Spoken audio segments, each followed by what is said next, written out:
ಇಲ್ಲ. ಹೀಗಾಗಿ ಇವತ್ತು ಏನಾಗಿದೆಪ್ಪ ಅಂತಂದ್ರೆ ನಮ್ಮ ಯಾವುದೇ ಸರ್ಕಾರಗಳಲ್ಲಿ ವಿಶೇಷವಾಗಿ BJP ಸರ್ಕಾರಗಳಂತೆ ಭಾಳ ತಪ್ಪು ಮಾಡ್ತಾ ಇದ್ದಾರೆ. ಮತ್ತು ಹೆಚ್ಚು ದುರಾಡಳಿತ ಸಾಮಾನ್ಯ ಲಂಚ್ಗಳ್ತನ ಇಲ್ಲಿ ಹೋಗಲಿಲ್ಲ. ನೋಡಿದ್ರೆ ನಿಮಗೆ ಗೊತ್ತದ ಲಂಚ್ಗಳ್ತನ ಬಗ್ಗೆ ಬದಲಾಗಿ ಲೋಕಪಾಲ್ ತರಬೇಕು ರಾಷ್ಟ್ರ ಮಟ್ಟದಲ್ಲಿ ಅಂತ ಇದ್ದೀವಿ. ಬಂತ ಲೋಕಪಾಲ್ ಅಣ್ಣಾಚಾರ್ಯ ವಿರುದ್ಧ ಆಗಿದ್ದು ಹೋರಾಟ ಬರಲಿಲ್ಲ.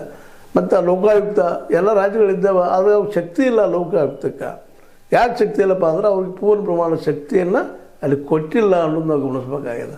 ಅಂದ್ರೆ ಒಟ್ಟಾರೆಯಾಗಿ ಇಲ್ಲೋ ಭ್ರಷ್ಟಾಚಾರವು ಈ ದೇಶದಿಂದ ಹೋಗಲಿಲ್ಲ, ಕೆಲಸಗಳು ಸರಿಯಾಗಿ ಆಗಲಿಲ್ಲ, ಅಭಿವೃದ್ಧಿಗಳು ಆ ರೀತಿ ಪ್ರಮಾಣದಲ್ಲಿ ಆಗ್ತಾಯಿಲ್ಲ ಅಂದಾಗ ಏನು ಮುಂದಿನ ದಿನದಲ್ಲ ಇದು ಅರ್ಥ. ಕಾಂಗ್ರೆಸ್ ಬಂದರೆ ಎಲ್ಲ ಮಾಡ್ತಾರಂತಲ್ಲ. ಇವತ್ತು ನಾವು ಮತದಾರರು ವಿಚಾರ ಮಾಡುವಂಥದ್ದು ಏನಪ್ಪ ಅಂದ್ರೆ ಪ್ರಸಂಗ ಒಳ್ಳೆಯ ಆಡಳಿತ ಬೇಕಾಗಿದೆ. ಗುಡ್ ಗವರ್ನೆನ್ಸ್ ಅಂತ ಹೇಳಿದರು ನಮ್ಮ ಮೋದಿಯವರು. ನಿಜವಾಗಿ ಗುಡ್ ಗವರ್ನೆನ್ಸ್ ಅದನ, ಭ್ರಷ್ಟಾಚಾರ ರಹಿತ ಆಡಳಿತ ಇಲ್ಲ ಅದನ. ಅದ್ರ ಜೊತೆಗೆ ಅಭಿವೃದ್ಧಿಗಳು ಆಗ್ತಾ ಇದ್ದಾವೆ.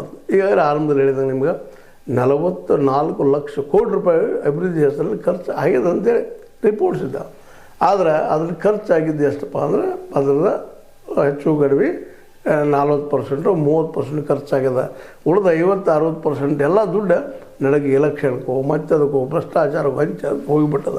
ಹೀಗಾಗಿ ಈ ದೇಶದ ಅಭಿವೃದ್ಧಿ ಆಗುವುದು ಎಷ್ಟು ಮಟ್ಟಿಗೆ ಸಾಧ್ಯ ಅನ್ನೋದು ಇವತ್ತು ಎಲ್ಲರೂ ಪ್ರಶ್ನೆ ಮಾಡುವಂಥದ್ದಾಗಿದೆ. ಒಟ್ಟಾರೆಯಾಗಿ ಇಲ್ಲೇ ಚರ್ಚೆ ಈ ವಿಷಯ ಮಾತಾಡೋದಕ್ಕೆ ಮುಖ್ಯ ಉದ್ದೇಶ ಏನಪ್ಪ ಅಂತಂದ್ರೆ ಈ